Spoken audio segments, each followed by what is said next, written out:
Bulletin में बात करें कराची के इलाके भैंस कॉलोनी से झाड़ियों से खातून की लाश बरामद हुई। मिलने वाली लाश की शनाख्त शबाना के नाम से कर ली गई।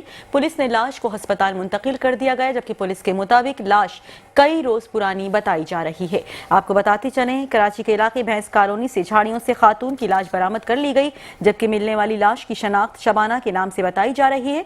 पुलिस लाश को अस्पताल मुंतकिल कर चुकी है, जबकि पुलिस के मुताबिक लाश कई रोज पुरानी है। आपको बताते चलें, कराची के इलाके भैंस कॉलोनी से झाड़ियों से खातून की लाश बरामद हुई है। मिलने वाली लाश की शनाख्त शबाना के नाम से हुई। पुलिस ने लाश को अस्पताल मुंतकिल कर दिया, जबकि पुलिस के मुताबिक लाश कई रोज पुरानी है।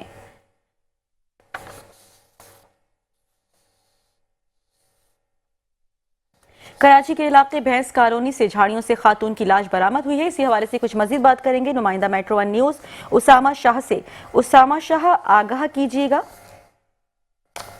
कराची के इलाके बिन कासिम टाउन में डेयरी फार्म के दफ्तर में गुज़श्ता रोज होने वाली बड़ी डकैती की CCTV footage metro one TV ने हासिल कर ली। फुटेज में देखा जा सकता है कि मोटरसाइकिल सवार 4 मुल्जिमान बासानी दफ्तर में दाखिल होते हैं, जबकि दफ्तर में दाखिल होते ही 2 मुल्जिमान असला निकालकर अमले और शहरी को यरगमाल बनाते दिखाई देते हुए मुल्जिमान ने वहां मौजूद अफराद से खौफ और हिरास पिलाकर मोबाइल फोन छीन लिए, जबकि 2 मुल्जिमान ने कैमरे देखकर फौरी तौर पर मास्क पहन लेते हैं। इसके अलावा मुल्जिमान ने डेयरी बड़ी बैक ऑफिस दफ्तर में अलमारी की तलाशी ली और अंदर रखे 6 लाख रुपए की नकदी रकम भी निकाल ली, जबकि डकैती के दौरान मुल्जिमान ने मुकम्मल प्लानिंग के साथ वारदात की जाते हुए मोबाइल फोन वापस फेंक कर फरार हो गए।